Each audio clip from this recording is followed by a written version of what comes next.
Hey, everybody. Welcome to The Experience, live with Russ and Scott.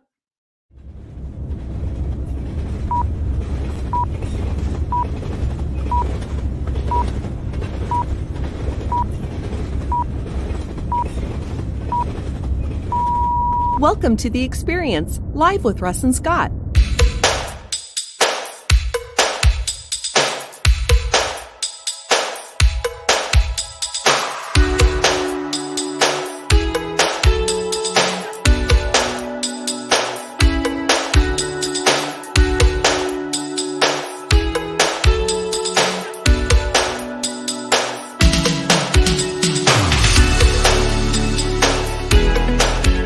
Join us every Wednesday at 7 a.m. Pacific Daylight Time on LinkedIn, Facebook, and YouTube. Special thank you to our sponsors, the Gillette Home team of Keller Williams Midwillamette. For all your real estate needs, go to teamgillette.com. And for more information on Summit Cleaning and Restoration and their cleaning and restoration services, go to summitclean.com. And for more information on the Aging Better Network and Christine Smith, go to agbetternetwork.com.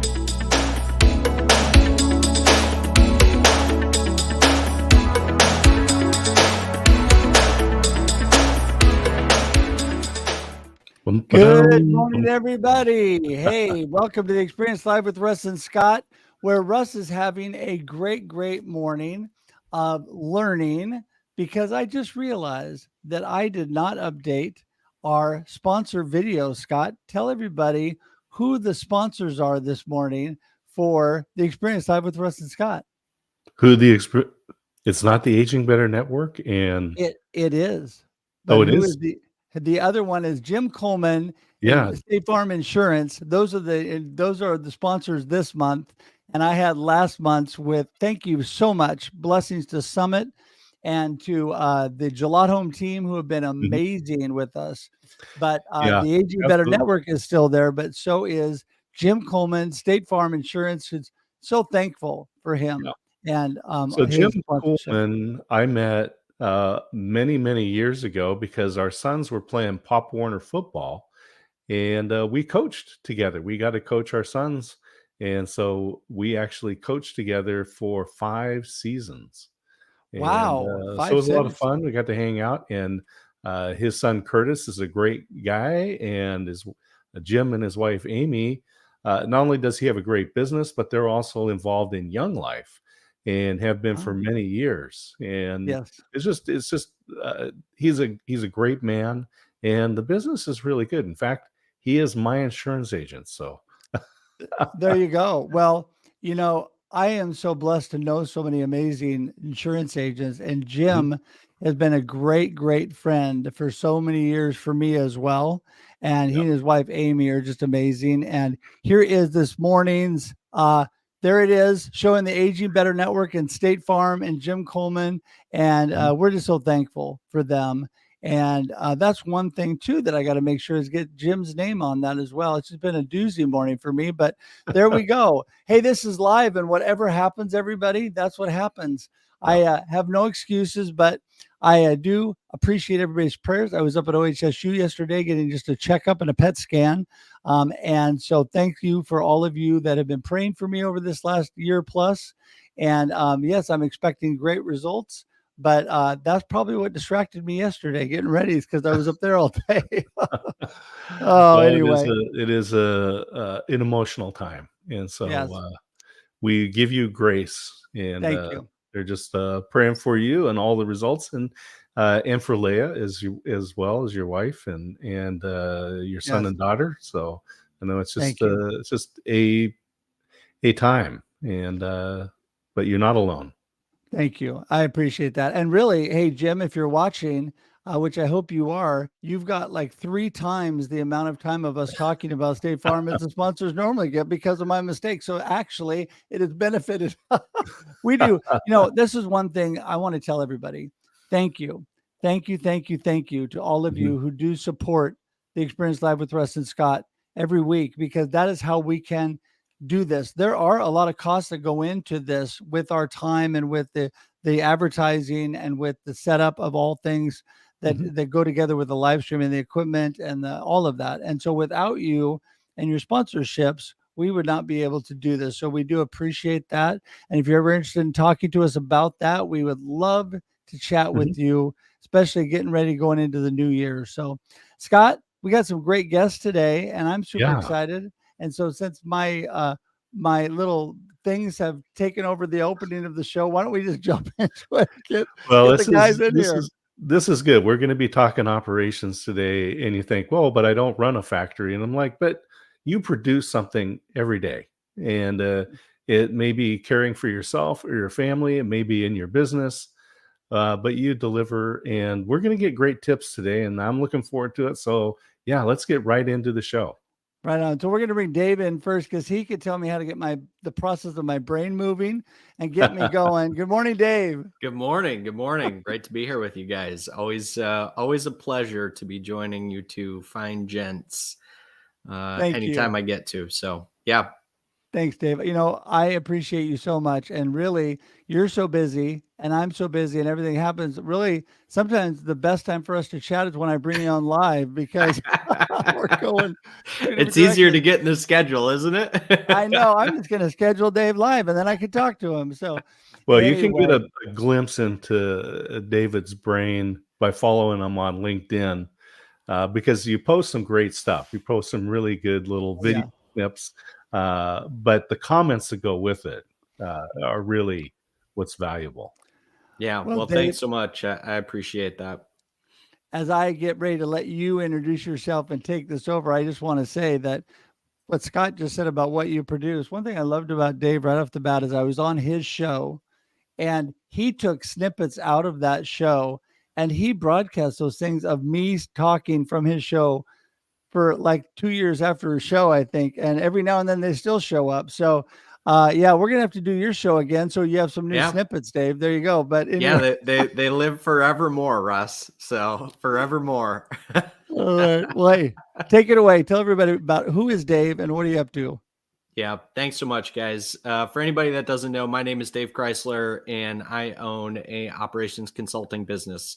And what does that really mean? I work with folks in leadership and help them to create and optimize systems throughout their business, looking for ways to not just reduce friction and free up resources, but really drive improvements in both cash flow and profitability. So back to what, Scott and Russ both said, we have these things that happen in our businesses all day, every day, and looking for kind of meaningful ways to connect what we're doing on a daily basis through process improvement, through systemization is really what I love to do and what I've done for many, many years now. So yeah, happy to be here with you two and looking forward to a great conversation.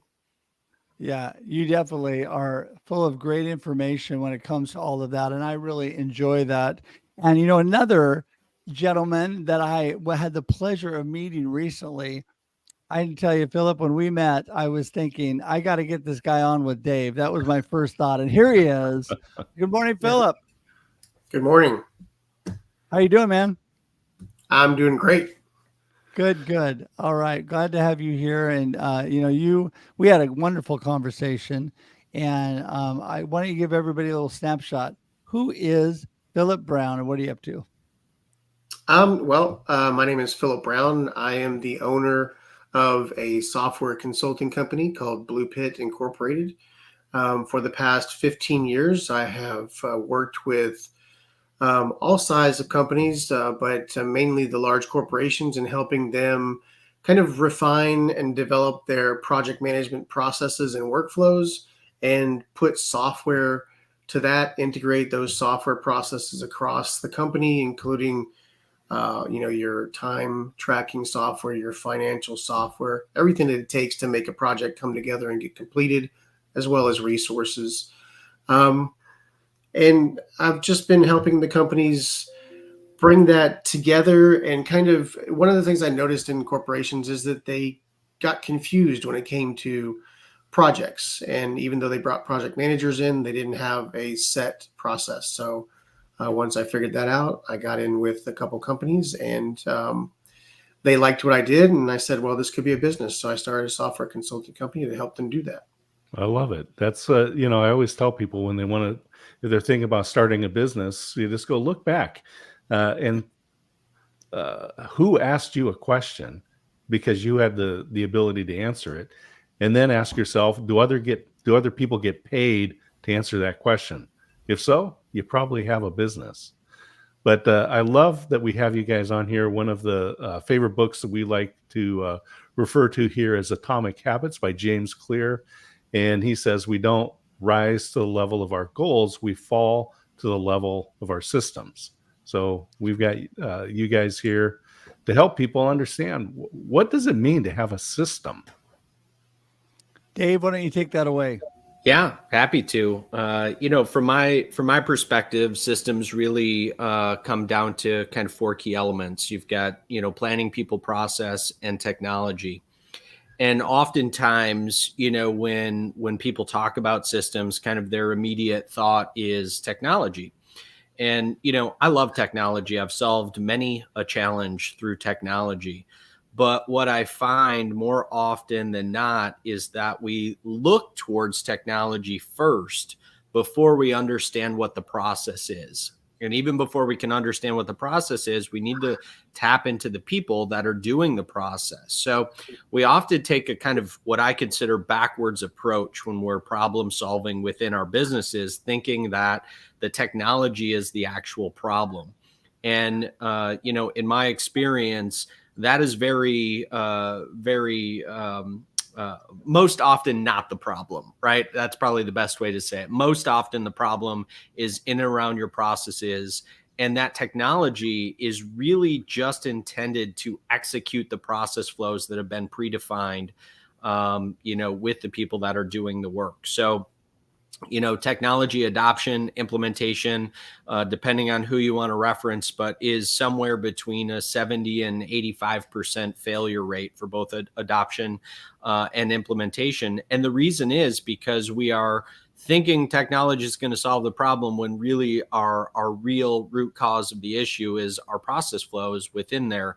So if we can get the people together to understand what processes we need to execute, how we can optimize those, and then identify a technology that allows us to execute those process flows, we're going to be far further ahead within our businesses. And we're going to save quite a bit of money in terms of both our tech stack, both implementation time, kind of just generalized, you know, employee turnover, retention, you know, attracting talent. All of those things are all related to developing better systems within your business. Perfect. And, you know, Phillip, I'll let you take it from here, but I find that what you said there, Dave, is that you have happier employees when you have better processes, and when you have things together and they're running more smoothly, it's not only going to be way more productive, but also the people are not going to be frustrated that are working for you.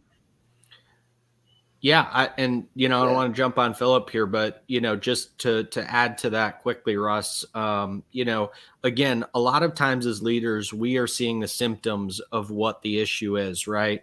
And it's uncovering, you know, the root cause behind those, and employee engagement, retention, you know, attracting top talent folks, like they can sniff that stuff out. If you don't have well-developed processes, if you don't have systems within your business, you're going to really struggle on the people side. And ultimately it's the people that are doing the thing that build a business. You know, everything else is in its supporting spot. So. Yeah, and I totally agree with you, Dave, and I'll transition in pretty easily with the first two steps in what I do with a corporation when I start working with them is the assessment and planning, right? Figure out what their current process is and how deep they're into it. And then the second is culture and change management, because without being able to go through a process to get your management and your project managers and your employees in line with whatever changes you're going to have to make, you know, your efforts are going to be for naught, right? So they have to be on board. They have to understand that there are changes coming and that, you know, you're going to refine this to make things better for them. A lot of times people don't like to do things different, right? They're comfortable where they're at in what they're doing, whether that's using an Excel spreadsheet for everything or whatever it may be, and they don't want to go to a new software because you have to learn something, right? they don't want to change a process because then you have to do something different every day, and it gets people out of their comfort zone. So a lot of times, if you can make that comfort zone a little, or that uncomfort zone a little bit easier to get into, then people kind of will go with that flow. Give them a path that they understand and they can clearly see. And that also attracts, like you said, better talent. So when you have a path that's clear and you come into a company and you know exactly what their processes are and how they're going to fulfill those processes throughout the project management cycle, then those talents, those people are a lot more at ease when they do their jobs. And For Philip, sure. I'd like And to ask you about project management, just so we can get an idea of what it Sure. is for folks. But one of the things that I was remembering is back was at Hewlett Packard, and I'm running supply chain operations. We had a warehouse, and we were changing the software system. And all of my staff, they were just, oh, this is going to kill the company. It's going to be so hard. And, they loved the system that we had, but many of them had been there for years. In fact, when that software came in, they said the same thing about the old one, right? It was Yeah. going to kill the company. It's going to be harder and everything's going to get done. And I go, okay, so the software that you love today was the one you hated back in the day, right? Exactly. But I think project management fundamentals, one of the things that I've seen is that a lot of workplace conflict or misunderstanding comes around the project management fundamentals of scope, schedule, and resource, where people are scope is what you get done and to what level of quality, and schedule is when is it going to get done, resource, how much time, money, and effort are you going to be able to put into it. And a lot of people think, oh, I need to get it done now, or I can't turn it until it's really good, but they don't communicate with each other what they're expecting. Right. Exactly. And I mean, that's where there's a new style of, I'll call it a new style of project management. It's actually been around a while, called agile. So the old way is to create a schedule and everyone knows exactly what they're doing, what tasks they're doing, when they're supposed to finish it, how they're supposed to finish it. And then in the new way is agile, right? You have daily meetings, you have shorter tasks that take maybe 2 to 4 weeks, and you do it in a way that you can change things on the fly. So it kind of chops it up into smaller bite-sized pieces for the mass users to consume easier. So it's you don't want to shove the whole pizza in their mouth. You just want to give them a little slice at a time to see, if they like it and they adjust to it, right? So, and that's kind of what the project management philosophy that I work with in most of these companies. The biggest thing is, while they know the steps to get there, they don't often have that organized, right? Mm. So they may be using one system to deal with like the schedule, and they may use another system to understand the financials, and then there's another system to understand the resources. And then you have like, okay, well, what happens if I need 3 of this resource to complete this process or this piece of the schedule, and those 3 resources are working on something else? So what I help them do is kind of consolidate all that confusion into a single software or a single process that kind of puts everything in front of them, so they can see that when they start a project, they can say, I have this project that I need to do. I've got this much budget for it. These are the resources that are currently available, and these are the resources that I need. So do I need to go hire somebody? Do we need to cross-train somebody? So, and those are the kind of things that you have to look at when you're organizing a project. And when I think of project management, it's not just like these massive projects. It's not, most people look at projects and they're like, oh, do you mean like building something in construction or something like that? Or if you're software oriented, you mean like building a new software? That's not necessarily a project. A project can be anything that has a beginning and something produced at the end, right? So, I mean, Russ, this each episode is a project for you, right? You gather everything together, you figure out what time it's going to be, who's going to be on it, you kind of have to like get everybody timed right and make those preparations, and then we're on the final product right now, right? So that all takes some type of management to make it come together smoothly. Well, and You know, Philip, I think just to jump we on can, whatever, right? yeah, and I think we can see here that I need help with my project management since I missed a piece coming into this show. But You got to no, have you a know, and system. this is okay. This is what I think is important, though. That's a great thing you brought up, because when you have a system and then something goes wrong, I know exactly what went wrong and I will correct it before the next project. So life does not stop. And I am not all downtrodden because I messed up the sponsor video. I just made up for it here in the show by talking about the sponsor, and then I'll fix the video for the next show. No big deal.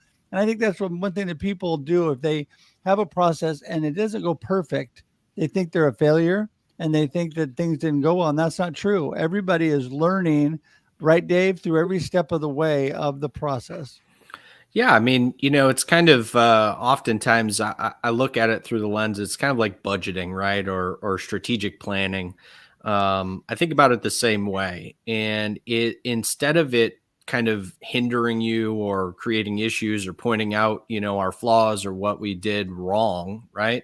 It's really the opposite. It's kind of giving us permission. It's giving us the bounds. It's giving us the goal, and it's giving us an opportunity to identify what those gaps are, right? And when you have a system that is being executed, by multiple people, it's easier to then see what those gaps are kind of aggregated. So ultimately, what you're doing is identifying those gaps so you can put in some sort of improvement effort into resolving those gaps. So yeah, it's very much so about identifying the gaps that are going to exist, and those gaps could be because we've missed some part of it. We've not provided the resources to be able to support that, or it can be because something else has changed, right? The inputs, the outputs, something else has changed.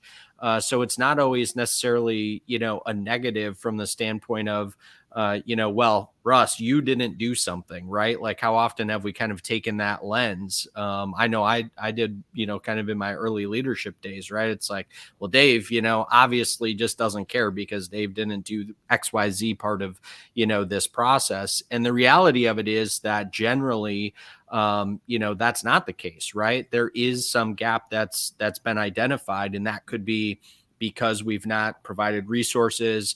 Maybe Dave's a visual learner, and all I've provided from a resource standpoint was, long form written documentation that doesn't give Dave the prompts he needs from a visual standpoint to execute this process, the way that we've intended best practice to be, right? So it's just about identifying what the gaps are, understanding, is this a gap that, exists and has existed and we need to, address it, or, was this some sort of anomaly? So that's really what process and systemization is all about. It's giving you a tool to understand what's happening throughout your business, and giving you the, kind of the roadmap, if you will, to say, to really prioritize what those gaps are, and if it's something that you ultimately want to address. So We've Yeah. talked about the people and how much better life is for your folks when you have those good systems.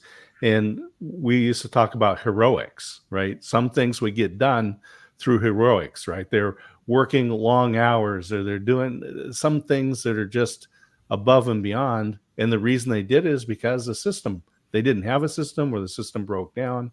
And trying to manage employees through heroics is a great way to burn out your staff and lose them. yeah. It's also completely inconsistent, right? Because Mm. while I may, have some heroic act today or tomorrow or for a week, the reality of sustaining those efforts over the long term, and then when you talk about consistency from two sides, consistency customer facing is obvious, right? But internally, and how that translates into teamwork effort, how that translates across departments or in between the silos that exist within an organization. So it becomes very unwieldy to not just manage, but to motivate and to keep people on that same path. So, it really is our job from a leadership standpoint to identify those gaps and to create the systems that ultimately solve for those things in a meaningful way. Because again, without any of that, you're going to really struggle to retain and ultimately attract folks into the business. And you see examples of that all over the place. I mean, my favorite story of this was it was like in the early days of the pandemic, and I was out on the road and drove by a business that had, a literal sign out front that said, unreliable need not apply, right? Like that shouts to me a business that, is struggling to obviously retain and attract top talent. And why is that? It's because the leadership is not, identified, created, and optimized the systems within their business. I think right? that goes back to Phillip's comments and culture. Yeah. Well, the cool thing about creating a system and optimizing a system is you may have sleepers in your company already that you don't know about. They're just confused because you don't have a defined process or some system that's set in stone, right? And the other cool thing about that is a lot of the companies that I work with, when we get the processes and the systems created, then they can automate a lot of that, and they don't realize what they can automate until they know what their processes and their systems are, until they've created those SOPs or playbooks or whatever you want to call them, right? And then they're like, well, wow, we can really automate this? Like, yeah. And then your employees don't have to be like, oh, I got to do that again. They can say, oh yeah, I can just flip a button and have that report to you or whatever it might be, right? And it allows your employees to do more of what they want to do, more of what they were hired to do, instead of that additional duties thing that's in everybody's job description, right? So I think it makes for a happier culture when your employees don't have to do side activities that they don't necessarily like to do, when those side activities can be, automated. And that all comes from knowing what your processes are, what your systems are, and creating those so that they're in place. Right. Right. And as I jump in here as the responsible host, as we are winding down our time here, I wanted to say that, I think there's nothing more frustrating to an employee to have those gigantic gaps in the processes, things that are going that they don't think leadership is actually looking at. And so that culture is, and that whole mindset of the company is going down. It makes it less productive. And I think when you're able to, number one, listen to your employees, get buy-in on changes. And like you said, Phillip, take it bite size, a bite at a time, just a little bit, and get everybody working together to make the change. Then change is not so as nearly as difficult as when it just comes down from the C-suite and they're told, we're flipping everything, we're changing everything, this is what you're doing. And everybody's like going, yeah, but that doesn't really work because you're not down here. And I'm going to give one 30-second story, and then we're going to give you guys a moment for your last comments. And that is, my beautiful wife, it works in an elementary school, and she was teaching reading groups. She had tweaked the system that comes down through the grant from the federal government to work for her students. She was told she couldn't do that, and she was told she had to change it back. And she said, but that doesn't work. She actually stood up for herself. They came and watched her process and how it worked better, and they actually let her change that process. And I think sometimes employees need to speak up and say, hey, there's things we can do. Let's work together and make it better. I've got a good idea. And with that, Dave, we're going to give you both the last word. We're going to start with you. Give us your gold nuggets from today, and how do people get in touch with you?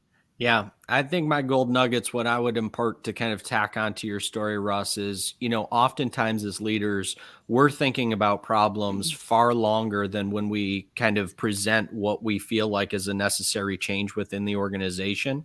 And because we're doing that, we very often fail to ask our team the how, right? So it's perfectly great for us as leadership to define and articulate the why and the what.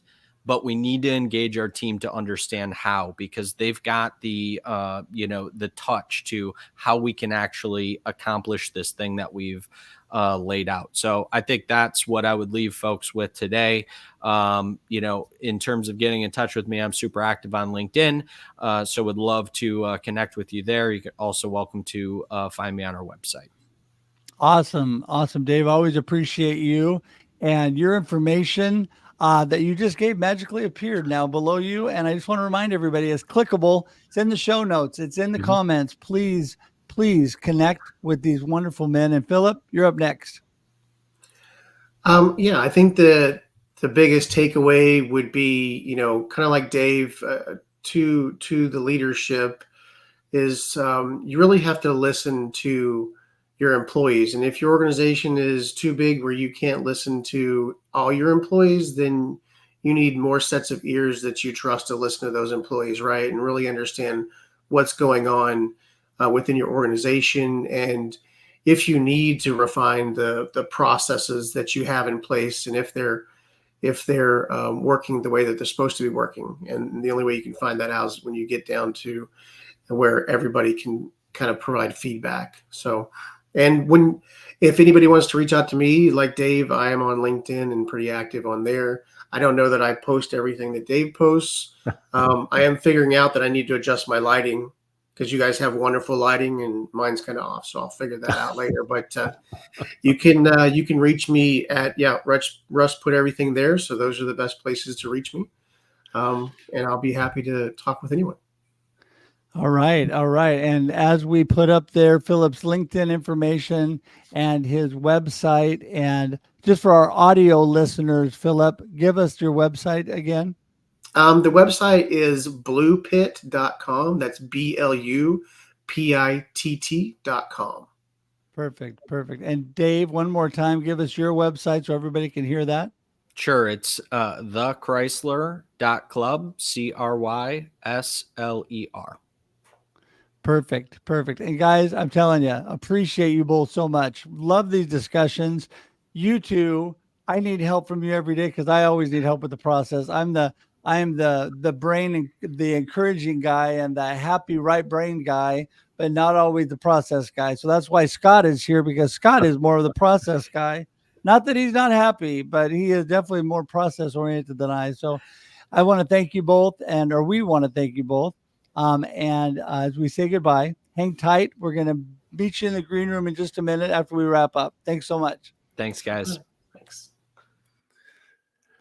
All right. Systems, processes. We need those systems and processes, as said, just to make the show, right? Yeah. So we've got a list of people. You go through a process. Ever does a lot of work about sending out the emails, the creating the link, the graphics, where they post. I mean, there's a lot of moving parts, and it does take systems and processes. So you brought up Ever, my wonderful assistant, who is teammate, who is amazing and helps you and I, Scott, here, blesses us on the experience. And, I think her biggest job was to get me organized in my brain when we first started working together, and the checklist and the process list. So she helped me really think things through and get to the point where, I really did have processes, but hadn't written them out and hadn't actually thought them through, which helps a lot in making sure you stick to it. Or if you have a change or need somebody else to step in and help, where things are going. So yes, I believe those are so important in all that you do. And we just appreciate everybody being here. Just speaking of processes, we're here every Wednesday, 7 a.m. Pacific Daylight Time on The Experience, live with Russ and Scott, where we talk about the experience of life and the amazing people that we have on this show, like Dave and Phillip, that give you value for what you're doing in your job and your life. I want to remind you, if you're watching on replay, which a lot of people do, please put hashtag Team Replay and say hi and let us know. Make sure and connect with these gentlemen. And you can share this show out anytime, whether you're watching live or on replay, you can share it out. So I would encourage you to please share. And also, please, again, subscribe on YouTube. We're trying to build up our YouTube page. We appreciate that. The best way to do that, theexperience.video. Simple, easy. Go to that and subscribe today. And we would love to have you as part of that. And I'm trying to think, Scott, if I missed anything other than now the ticker is going along the bottom of the screen Well, I with think everybody's info. this is fabulous. And on the YouTube thing, please subscribe and let us know. Send us a message, make a comment here on your YouTube channel, and we'll follow you back. We'll reciprocate. That's something that we can do for each other. And what is in it for you? Let me tell you, you have access in one place to an amazing library of amazing guests. Who needs to binge Netflix? You can binge the Experience Live with Russ and Scott this weekend, and you can watch all these amazing guests we've had on, because there's so much value, so much information that you would find so interesting. And that is all available on the Experience.video on our YouTube page. So thank you for doing that. And Scott, with that, what do you got coming up this week? Anything before we go? Well, I think the big thing is the independent planner. So it's a combination of a planner and a journal designed for entrepreneurs by an entrepreneur. Well, that's me. And the undated version of it, the 4-month, will be coming out on Amazon soon. And so Vanessa Smith is doing the layout for me. There's a last piece to do, but we're going to get that published probably within the next week. And so I'm going to be sending out a PDF to folks who would like to take a look at it, add some input, and your name may appear in the book, and you will get credit on the Amazon website. And so I would love the feedback from folks. So reach out to me. Independent planner and journals coming up. Awesome. And I need to get you information on that. And I do appreciate Vanessa so much and all she's doing for you, and what a good friend she is. And what an amazing talent she is. I thanked her in the comments, everybody. You can click on her name, go directly to Vanessa as well. And so appreciate that. Want to remind you, tomorrow morning, 8 a.m. Pacific Daylight Time, is Marketing with Russ, aka #RussSelfie, with an amazing guest. You'd want to tune in to see that. And tomorrow at 4 p.m. Pacific Daylight Time, we have Russ Reels Live, which you do not want to miss. The amazing panel I have tomorrow in our discussion. So appreciate everybody being here. We love this community. Please share this out again and let people know that we're here every Wednesday, 7 a.m. Pacific Daylight Time. And we are always excited because at the end of the show, we have Kermie here to make you smile. So until we see you again, have a great day, great life, and enjoy the experience. Thanks for tuning in to The Experience Live with Russ and Scott. If you enjoyed today's show, please share it with others, post about it on social media, or subscribe on YouTube. See you next time.